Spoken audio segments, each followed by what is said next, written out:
गेल्या 2 दिवसापूर्वी बारामतीमध्ये एक पत्रकार परिषद झाली. या पत्रकार परिषदेमध्ये बारामतीमधला एक युवक पाकिस्तानची कशी बोगस डिग्री घेतो, या डिग्रीच्या माध्यमातून बारामती नगरपालिका प्रशासन असेल, इतर प्रशासन असेल, त्याची कशी फसवणूक करतो हे सगळं दाखवण्यात आलं.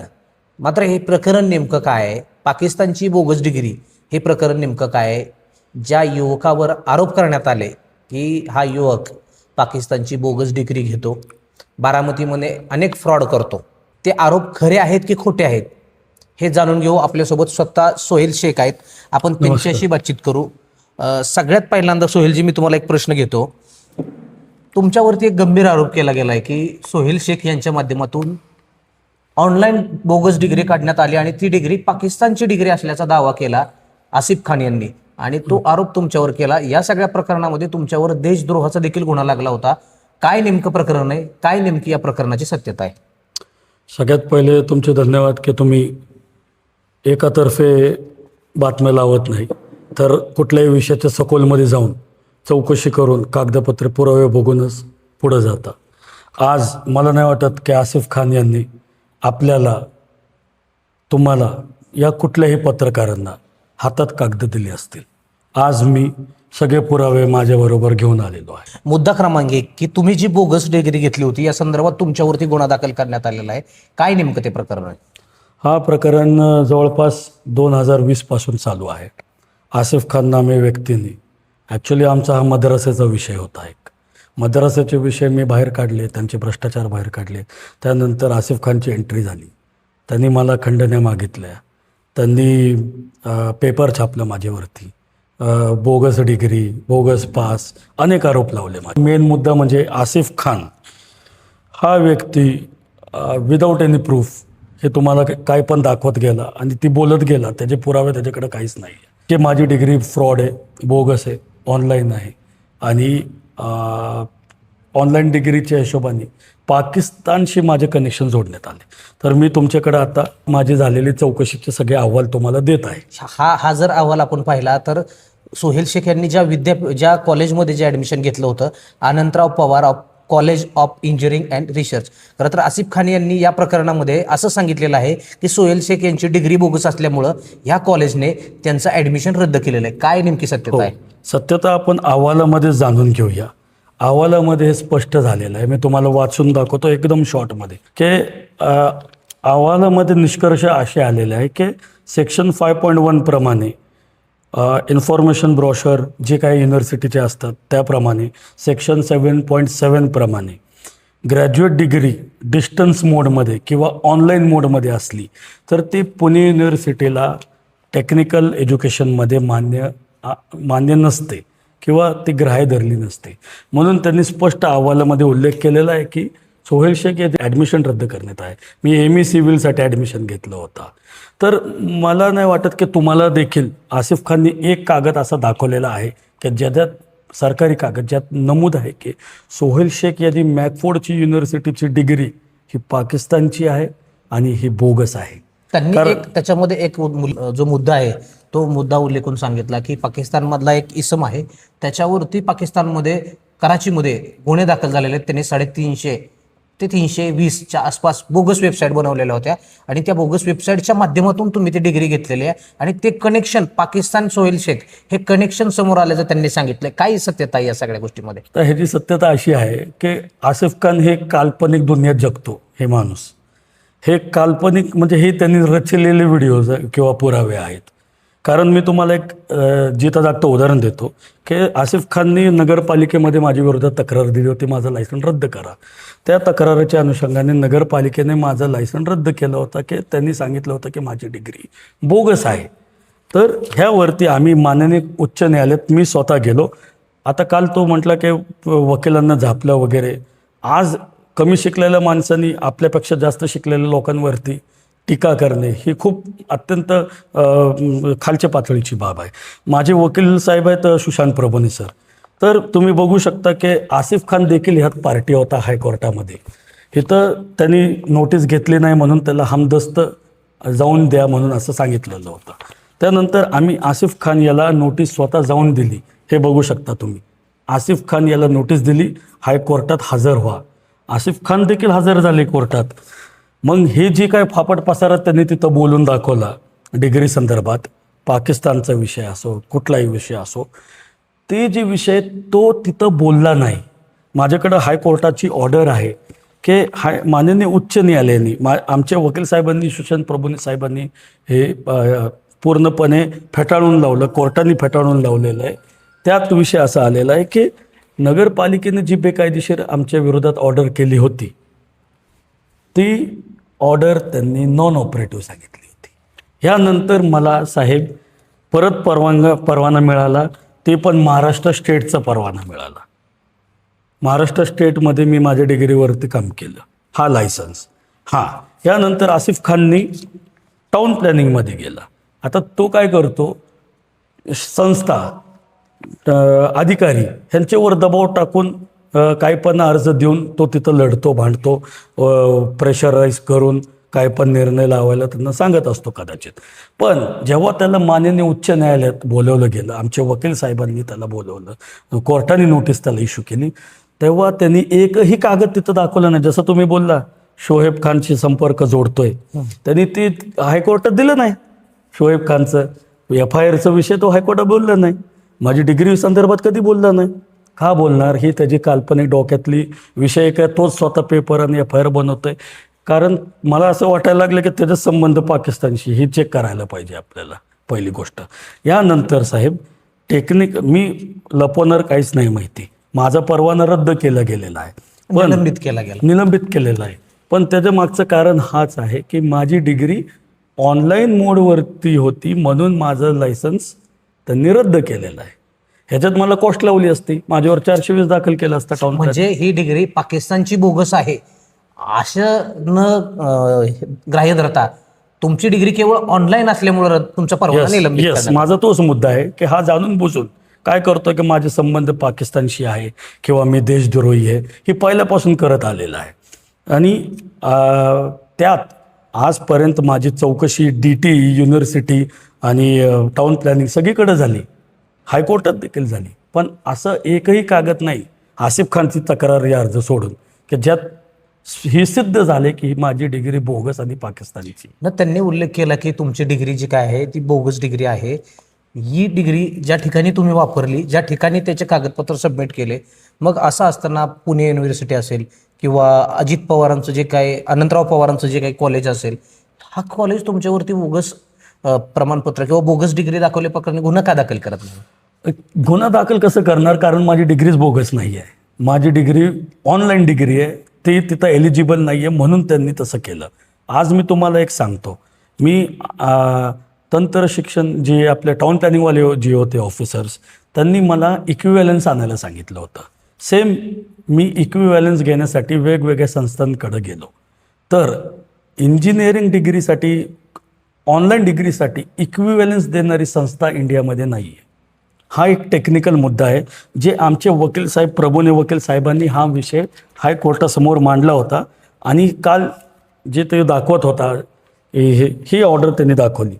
हे बघा ऑर्डर, त्यांच्या वकिलाला काहीतरी बोलले कोर्ट, असं नोटिफिकेशन कुठंच नाही आहे ऑर्डरमध्ये की वकिलांना ताशीर वाटलेली.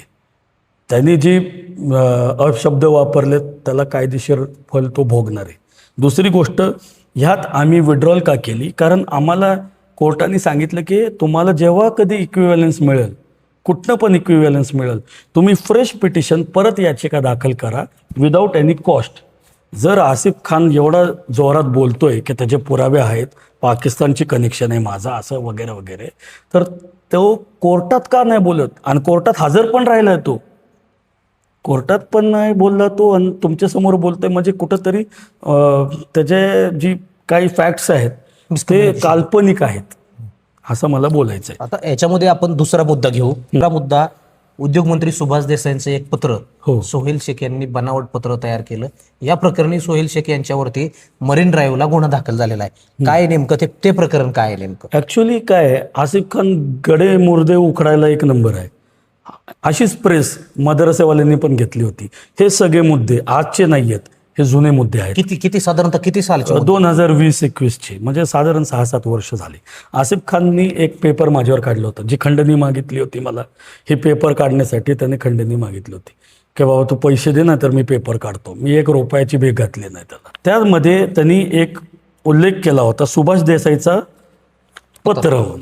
इथं तुम्ही बघू शकता, ह्या पत्रामध्ये सुभाष देसाईचं पत्र आहे. त्यात त्यांनी सांगितलं की सोहेल शेखला भूखंड मिळालं वगैरे वगैरे काय काय काय तो बोललेला आहे. साहेब, ह्याच्यावर चौकशी झाली मरीन ड्राईव्ह पोलीस स्टेशनला, कारण मंत्री साहेबांकडनं ती मरीन ड्राईव्हला गेलं. मरीन ड्राईव्हला गेल्यानंतर तुम्ही स्पष्ट बघू शकता की मरीन ड्राईव्ह पोलीस स्टेशनने इथल्या पोलीस स्टेशनला पाठवलं होतं की सोहेल शेख म्हणजे माझ्या ईमेल तक्रारीवरती कारवाई करा. पण दुर्दैवाने प्रेशराईज करून किंवा काय झालं असेल माझ्यावर गुन्हे दाखल झाले. चला, माझ्यावर गुन्हे दाखल झाले तर एक गुन्हा नाही तर 420 प्लस देशद्रोहीपर्यंत माझ्यावर गुन्हे दाखल करण्यात आले. काय झालं पुढे त्या प्रकरणामध्ये? त्या प्रकरणामध्ये असं झालं की आमचे वकील साहेब सुशांत प्रभूंनी साहेबांनी अँटिसिपेटरी बेल घेतली त्या विषयात. ते बेल घेतल्यानंतर त्यामध्ये त्याच्यामध्ये मला महत्वाचा मुद्दा तुम्हाला विचारायचा आहे. अँटिसिपेटरी हायकोर्टाने तुम्हाला बेल दिला, त्या बेलमध्ये ऑर्डरमध्ये कोर्टाने काय नेमकं मेन्शन केलंय? आता हा मुद्दा तुम्ही एकदम बरोबर विचारला. हा कायदेशीर मुद्दा आता मी तुम्हाला सगळ्यांना सांगतो की अँटिसिपेटरी बेल जेव्हा मला मिळाली ती मला 1 तासात मिळाली. कारण सुशांत प्रभूने साहेबांनी जी युक्तिवाद केला त्यावरती कोर्टाने काय सांगितलं साहेब तुम्ही बघू शकता की ह्या मॅटरमध्ये सुभाष देसाईचा बनावटी जे कागद आहे त्यात सोहेल शेख ह्याचा रोल दिसत नाही, ती एक्झिस्टिंग पण नाही आहे. आणि हा मद्रसाचा मॅटर लिंक दिसतोय. इन्व्हेस्टिगेशन कुठंतरी कमी पडलेली आहे. म्हणजे तुम्ही त्यांचा मदरशाचं प्रकरण बाहेर काढल्यामुळे त्या अनुषंगानं तुमच्यावर गुन्हा दाखल केला नाही असं हायकोर्ट सांगतंय. आणि हायकोर्ट हे पण सांग, दुसरी गोष्ट ही फिर्यादी आहे मद्रसेवाला आणि प्लॉट आहे दुसऱ्याच्याच नावाने. म्हणजे ही सगळं गुन्हे जे दाखल झालता माझ्यावरती बोगस, त्यावरती पोलिसांनी मला 169चा रिपोर्टमध्ये क्लीन चिट दिलेली आहे. आणि ह्यात स्पष्ट त्यांनी सांगितलेलं आहे की तुम्ही बघू शकता ही मी सगळे पुरावे तुम्हाला देतोय, हे तुम्हाला देण्यासाठी आणलेले. मी असं स्लाईड करून काय पण बोगस दाखवून तसं करणार नाही आहे साहेब. मी सगळे पुरावे तुम्हाला द्यायला आणलेत. ह्यात स्पष्ट लिहिलं गुन्हा घडलाय, ते कुठंतरी ठेवलं होतं पत्र, हे मद्रसाच्या सुडबुडीने झालेलं आहे. ह्या पोलीस रिपोर्टमध्ये पण उल्लेख आहे. मग ह्याच्यामध्ये यात माझी सुटकार झालेली साहेब. हे जे सगळे विषय आहेत आसिफ खान जी घेतोय हे जुने विषय, उलटा त्यांनी ही बोलायला पण नाही पाहिजे. कायदेशीर आम्ही ह्याला उत्तर देणारच आहे. जी काय तो करतोय बोगस कामं, नुसतं बोलायचं म्हणे बोलतोय, ही फॅक्ट समोर आणत नाहीये, त्याला कायदेशीर लढा आम्ही देणार. आणि ते सगळ्यात महत्वाचा विषय, ज्या विषयावरती त्यांनी पत्रकार परिषद घेतली, रंजनी शुगर फॅक्टरीतलं जे काही भंगार विक्रीचं व्यवहार प्रकरण आहे, त्याच्यामध्ये तुमच्यावरती आर्थिक फसवणूक झाल्याचा दावा त्यांनी केलाय. तशी FIR त्यांनी माध्यमांसमोर दाखवली. पहिली गोष्ट तर मी सर्वांना सांगू इच्छितो की मी फरार वगैरे व्यक्ती नाही आहे. जसं आसिफ खानने काय केलं, सोहेल शेख ही फरार आहे आणि पोलिसांवर ताशिरी ओढले त्यांनी काल की पोलीस त्यांचं काम करत नाही वगैरे वगैरे ते बोलला. त्यानंतर पहिली गोष्ट तर मला ते 35-3ची नोटीस देण्यात आली. आम्हाला 35-3ची नोटीस मिळाली, फक्त सुप्रीम कोर्टच्या गाईडलाईन्सप्रमाणे मला FIR आणि तक्रारची कॉपी मिळाली नव्हती. ती मी त्यांना रिक्वेस्ट केली, त्यांनी ती मला पाठवावी आणि मला जवळची तारीख देण्यात यावी. पण यात मेन मुद्दा असा आहे की आसिफ खान वारंवार सांगत होता, पहिली गोष्ट आमच्यासारखे उद्योगपतींच्या मागे लागणे ह्याचं काम आहे पैशासाठी. हे मी स्पष्ट ऑन एअर बोलतो. काय आमचे करोडोचे व्यवहार असतात. आता ही 75 लाखाची एक FIR झाली, त्याचा विषय काय, तो आरोपी नाही आहे किंवा तो फिर्यादी नाही आहे, ह्याचं कनेक्शन काय हेच मी काढतोय.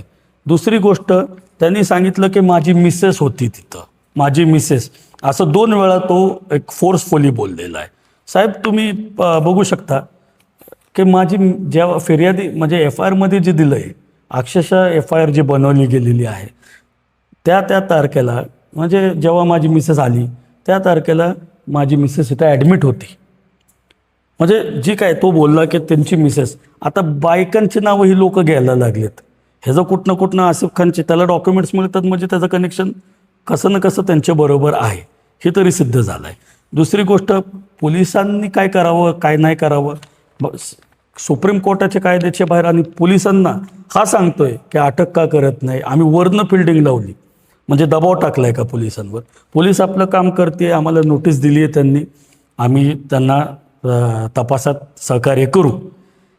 फक्त महत्त्वाचा मुद्दा माझा राहिला की ह्या FIRमध्ये 2 वर्षापूर्वी ह्या लोकांना स्क्रॅप देण्यात आलेला होता आणि 2 वर्षापूर्वी ह्यांनी आमच्या कारखान्यात 1,25,00,000पेक्षा जास्त अमाऊंटची चोरी केलेली होती. मग त्या संदर्भात तुम्ही काय तक्रारी अर्ज केला होता का गुन्हा दाखल केला होता? यस, त्या संदर्भात ही पार्श्वभूमी काय तुम्हाला सांगतो. 2 वर्षापूर्वी त्यांनी आसिफ खानने तुम्हाला ती माझी नोटीस दाखवली, हा रांजनी आणि हा डायरेक्टर, आणि ती तुम्हाला मी स्पष्टपणे दाखवतो की 2 वर्षापूर्वी आम्ही कवठे महाकाल पोलीस स्टेशनमध्ये तक्रारी अर्ज केलेला होता. तारीख सहित सांगा. तारीख सहित सांगतो मी आपल्याला. 7 नोव्हेंबर 2024 साली आम्ही अर्ज देखील दिला की आमच्या कारखान्यावर चोरी झाली. चोरी झाल्यानंतर आम्ही 7 तारखेला ते जे फिर्यादी आहे त्यांना नोटीस पाठवली होती. हेच त्यांनी दाखवलं तुम्हाला. पण त्यांनी काय दाखवलं, हे लेटर हॅड दाखवलं तुम्हाला आणि इथं संचालक म्हणून सोहेल शेख दाखवलं. हे पूर्ण दाखवलं असतं तर आपल्याला कळालं असतं की काय पार्श्वभूमी आहे. काय नेमकी नोटीस काय होती? नोटीस अशी होती की त्यांनी आमचा माल चोरला, त्यांनी चोरी करून साईट सोडून गेले. आता ते विषय खूप मोठा आहे. मी केस दाखल केली त्यांच्या विरोधात. माझे पुरावे आहेत, आम्ही ती कोर्टात केस दाखल केली. हा म्हणतो की ह्यांनी तुम्हाला नोटीस पुरावे दिले नाही, मी तुम्हाला देतो, तुम्ही काय छापायचं. म्हणजे आता मला जास्त बोलता येत नाही कारण ही विषय कोर्टात आहे. दुसरी गोष्ट, हा म्हणतो की हे कुठला संचालक, हे माझं संचालक पत्र सोहेल शेख. नाही, सोहेल शेख बारामतीमध्ये राहतात आणि सोहेल शेख कवठे महाकाळला संचालक कसे होतात असा आरोप त्यांच्याकडून केला गेला. आता हे आरोप आता ज्यांचं शिक्षण कमी आहे साहेब तेच करू शकतात. त्याचं शिक्षण काय मला माहीत नाही, पण आसिफ खानला कळायला पाहिजे. आता मी आदरणीय अजितदादा पवार साहेबांचं म्हणतो, मुंबईत राहतात पण चेअरमन माळेगाव साखर कारखान्याचे होते, आता वहिनी साहेब झालेत. तर असं एक इथं राहिलं तरच इथलं संचालक होता येतं आणि इथंच आहे तसं काही नाही. हा प्रायव्हेट कारखाना आहे. प्रायव्हेट कारखान्यामध्ये कोणी संचालक होऊ शकतो. सगळ्यात महत्त्वाचा मुद्दा त्यांनी जो आरोप केला, मौलाना आझाद महामंडळ हे जे लोनधारक आहेत, ह्या लोनधारकांना सोहेल शेख यांच्याकडून त्रास दिला जातो. काय हे प्रकरण आहे? हो, ते विषय तर आहेच की एक मी तुम्हाला माझी भूमिका सांगतो. मी माझे जेवढे पण मुद्दे असतात, तुम्ही फेसबुकला बघितले असेल किंवा मला बाहेर ओळखत असाल तर तुम्हाला माहिती असेल की मी सार्वजनिक मुद्दे हातात घेतो. आता मौलाना आझाद प्रकरण असं आहे, तो आपल्या पैशांवरती लोकांना, म्हणजे ही आपण जे टॅक्स पेअर आहेत इंडियाची, आपल्या पैशांवरती ती आपले पैसे वापरले जातात त्यांना लोन देण्यासाठी. तर भले माझा जवळचा पाहुणा असो, मी सगळ्यांची तक्रार केली. तो म्हणतोय ना ह्यांची केली त्यांची केली, ह्याला त्रास दिला, कारण चुकीचं आपण खपून घेत नाही साहेब, ती कोण पण करू. गोरगरिबांना लोन न मिळता अशा लोकांना लोन दिले गेलेत. फ्रॉड लोक. मी मौलाना आझाद शेख कमीत कमी तुम्हाला सांगतो, एवढे तुम्ही बघू शकता की 501 तक्रारपैकी माझे 15 तक्रार तिथं ऑलरेडी दाखल आहेत मौलाना आझादचे. हा विषय आम्ही घेतला होता. काय मौलाना आझाद महामंडळामध्ये नेमक्या काय तक्रारी तुम्ही केलेल्या आहेत? माझी तक्रारी अशी होते की एकच जागेचे 3 अलग अलग मूल्यांकन दाखवायचे आणि ज्याची व्हॅल्युएशन 1-2 लाख रुपये पण नाही आहे, ती वाढून कशी दाखवली यांनी, आणि एकाच जागेवरती 3-3 जणांना लोन कसे दिले. आता काय चुकलं माझा विषय? आता मी तुम्हाला दाखवतो की त्यांनी मनसूर इस्माईल बागवान त्यांचे पत्र दाखवले, दादांना दिले असा तो उल्लेख केला. त्यांनी त्रास देतोय. काय त्रास देणार हो? माझ्याकडं त्या जागेची प्रॉपर्टी, ती जागा आमची वडिलोपार्जी जागा आहे, आम्हाला माहिती आहे ती काय विषय. इथं तुम्ही बघा, ती जागा 85 वर्षापेक्षा जुनी आहे आणि कच्चं पक्कं बांधकाम आहे. त्यांना अल्ताफ सय्यद ह्याने जेव्हा लोन काढून दिले ह्या लोकांना, तेव्हा हेराफेरी कशी केली ती दाखवतो. कोण अल्ताफ सय्यद? कोण अल्ताफ सय्यद? या प्रकरणाशी अल्ताफ सय्यद यांचा काय संबंध आहे? हे मौलाना आझादचे जे प्रकरण आहे, हे अल्ताफ सय्यदनी जे मध्ये विधानसभेच्या टायमिंगला, इलेक्शनच्या टायमिंगला वाटप केलेले प्रकरण आहेत, कशा बोगस कागदांवरती वाटप केलेले, तो विषय तो तर खूप मोठा आहे. मी थोडक्यात संपवतो हे विषय, ती आपण वेगळी बाईट घेऊ, त्याला मला 1 तास लागेल, त्याचा फक्त तेवढाच विषय नाही. तर ह्यांनी काय केलं की अर्जदारांकडनं त्याच प्रॉपर्टी 2 वर्षाची दाखवली, RCC बांधकाम दाखवला आणि 16 लाख रुपये व्हॅल्युएशन करून घेतली. सर्वे नंबर 618 प्लस मनसूर बरोबर 2 जण अजून होती, त्यांचं पण सेम त्याच जागेचं व्हॅल्युएशन त्याच जागेचं व्हॅल्युएशन किती, एका ह्याच्यात 16 लाख, एका ह्याच्यात 3 लाख आणि एका ह्याच्यात परत 16 लाख दाखवलं आहे. त्याचं खरी व्हॅल्युएशन 2,88,000 आहे. 2,88,000वर मौलाना आझादनी 9-10 लाख रुपये लोन कसे दिले, ह्यांच्यावर गुन्हे का नाही दाखल झाले?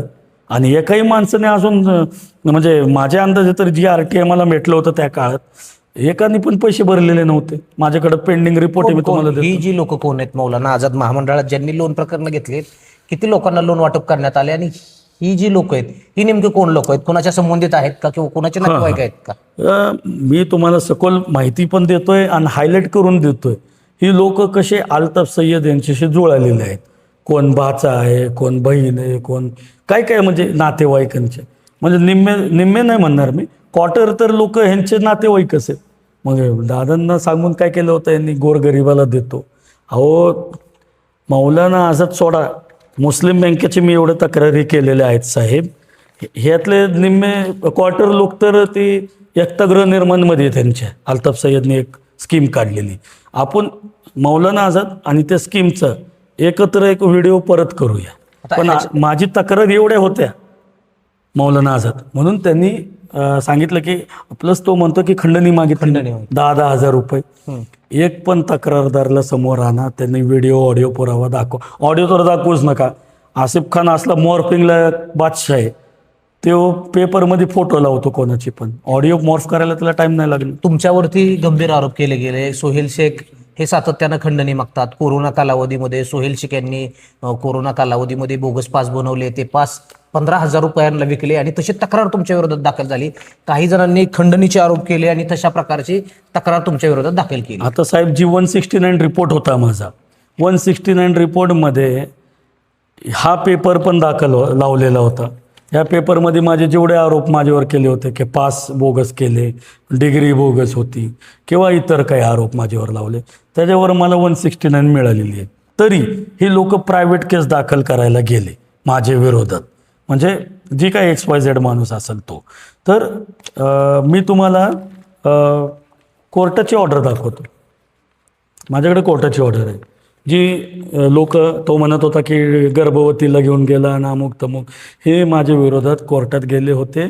अक्षरशः तुम्ही बघू शकता कोर्टात ऑर्डर काय झाली की 156(3) पोलिसांना ती रिपोर्टसाठी पाठवायचं त्यांचं फेटाळलं आहे कोर्टाने. त्यांचा अर्ज देखील फेटाळलं, रिजेक्ट केलं त्यांचं. आणि दुसरी गोष्ट, जे फिर्यादी होते ते त्यांच्याकडं पुरावे नव्हते आणि ते कोर्टात देखील आले नाही माझ्या विरोधात की मी असं. मी लोकांना मदतीसाठी फुकट पास द्यायचो आणि यांनी आरोप केले की मी पैसे खाल्ले. तर माझ्याकडे कोर्ट ऑर्डर आहे की बोगस पास कोणालाही दिले गेले नाही. आता याच्यामध्ये मला असं विचारायचं आहे तुम्हाला, आसिफ खान यांनी तुमच्यावर अनेक गंभीर आरोप केले, ही प्रकरणं बाहेर काढावी, काय नेमकं हे कनेक्शन आहे किंवा का तुमच्यावरती ते एवढा गंभीर आरोप करतायत? आता आसिफ खानची पार्श्वभूमी नेमकी काय आहे तुम्ही म्हणाल, कोण आसिफ खान? आपल्याला म्हणजे तुम्हाला एक सिंपल, मी आत्तापर्यंत लय सभ्य बोललो, आता ह्याच्या पुढे थोडा हार्श बोलणार आहे पण कायदेशीर बोलणार आहे. आसिफ खान हा नेमका कोण? ह्याच्या विरुद्ध तडीपारची केस चालू आहे. आसिफ अब्दुल्ला खान ज्याने काल प्रेस घेतली, तो मूळ तडीपारची, त्याच्यावरती ॲक्च्युलीमध्ये 10पेक्षा जास्त गुन्हे दाखल आहेत. 6 तर ह्यात नमूद आहेत. पण गुन्हे कसले? खंडणी, विनयभंग, महिलांना अत्याचार, असे गुन्हे त्याच्यावरती दाखल आहेत. तर हे पेपरमध्ये पण त्यांनी काही महिलांची बदनामी केली होती, असे काहीतरी शेअर मारले होते. म्हणजे ह्याची प्रवृत्ती काय आहे की हे आज नाही तर उद्या ही तडीपार होणार आहे साहेब, की एवढे गंभीर गुन्हे आहेत. दुसरी गोष्ट, ह्या विषयाचा मी पाठपुरावा घेतोय. प्लस ही जे आमच्या काही लोकांना तो बोलला होता, विनयभंग केलता, त्याचे गुन्हे आहेत. आत बसून आलाय. 307 हाफ मर्डरसारखे गुन्हे दाखल आहे. 3 महिने आतमध्ये जेलमध्ये बसून आलाय. त्याला ती राग आहे माझ्यावरती कुठल्या प्रकारचा, म्हणून तो काय करतोय. आता लोक विसरली असतील, 5 वर्ष झाले, सत्ता बदलली, लोक बदलली, प्रशासन बदललं की परत तेच मुद्दे बाहेर काढायचे आणि परत तेच बोलायचं. आज मी तुम्हाला जी पुरावे देतोय हे सगळे मुद्दे खोडून काढलेले आहेत आमच्या वकील साहेबांनी. सुशांत प्रभुने साहेबांवरती तो बोलला. मी तुम्हाला एक सांगतो की सुशांत प्रभुने साहेब बारामतीचे बारामतीचेच नाही, हायकोर्टात खूप वरिष्ठ आणि नामांकन वकील आहेत. माझ्याकडं 15 ऑर्डर आहेत हायकोर्टाचे. माझे जेवढे पण मुद्दे असतात सार्वजनिक असतात. माझे हे तर काम झाले ना, मी हायकोर्टात जातो आणि ते माझ्या बाजूने लढतात. त्यांचं विनिंग रेट 100% म्हटलं तरी चालेल. अशा व्यक्तींना असं तडीपार होणारा माणूस भविष्यात आणि एवढे गुन्हे दाखल, ह्याची म्हणजे काय, आता मला ऑन एअर बोलताना पण वाईट वाटतंय, पण एवढे मोठ्या माणसावर टीका करण्याची लायकी नाही हो त्याची साहेब. की आपण बघावं की आपण कोण आहे, आणि ह्याचा राग त्याच्या मनात आहे की आज नाही तर उद्या तो तडीपार होणार आहे. ह्या विषयामध्ये ही लई महत्त्वाचा विषय आहे साहेब. मी पुरावे देतोय तुम्हाला साहेब. ह्या विषयात तत्कालीन पोलीस अधीक्षक पुणे ग्रामीणचे अभिनव देशमुख साहेब यांनी पत्र दिलंय की आम्ही सहमत आहे, उपविभागीय अधिकाऱ्याने या माणसाला तडीपार करावं. ही प्रस्ताव इथं दाखल आहे. ही एवढा मोठा आरोपी आहे, गुन्हेगार आहे. आणि ह्याचा पहिली गोष्ट तर त्याची क्रेडिटेबिलिटी काय नाही साहेब. ज्या प्रकारे काय पत्रकार जाऊन व्हिडिओ लाईव्ह करत बसतात, त्यांनी ही पार्श्वभूमी बघायला पाहिजे होती. किंवा त्यांच्या लक्षात नसेल की 5 वर्षापूर्वी अशीच प्रेस ते मद्रासाच्या सलीम फकीर बागवांनी घेतली होती. मी का मद्रासा लिंक करतोय साहेब माहिती आहे का?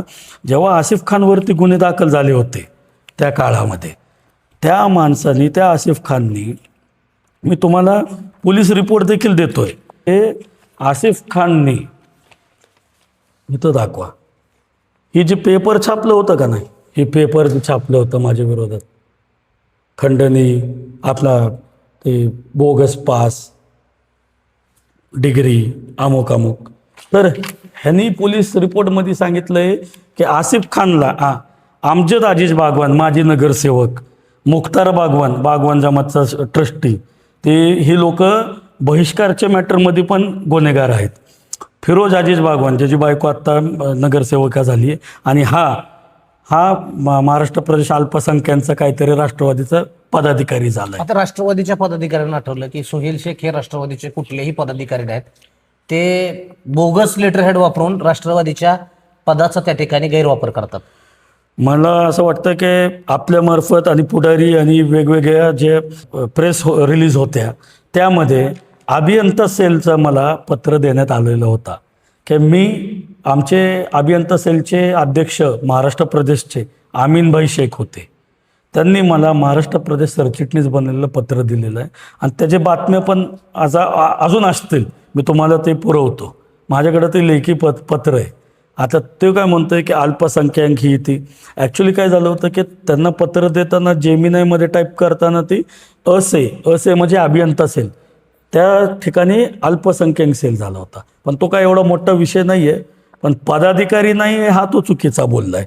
असं खोटं काय कोण पण बोलल आणि पक्ष ग बसल असं होणार नाही कधी. काही दिवसांपूर्वी तुम्ही गोरक्षकांचं एक आयकार्ड काढलं होतं, आणि त्या आयकार्डच्या माध्यमातून कुरेशी समाजाला तुम्ही प्रचंड त्रास दिला. त्यांच्यासोबत 3-4 मिटिंगा केल्या, आणि त्यामध्ये देखील काय पुढं घडलं, काय नेमकं ते प्रकरण आहे? बघितलं की आमच्या समाजाचे कुरेशी लोक, बिचारे गोरगरीब लोक, पोटावर हात असणारी लोक, हे अक्षरशः धंदा करायला खंडण्यात येतात. ही मला वाईट वाटलं साहेब. त्यामुळं मी काय केलं की पत्र लिहिलं की बाबा तुम्ही कायदेशीर, पहिली गोष्ट तर मी माहिती काढली अगोदर काय नेमका विषय.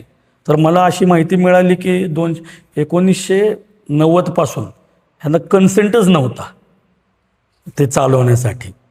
आणि ही जी लोक आहे ना, जी काय चालवत होते, नगरपालिकेने जर भाड्याने दिलं आहे त्यांना, त्या लोकांनी ते रितसर त्यांना ETP प्लांट वगैरे सोय करून द्यायला पाहिजे होतं.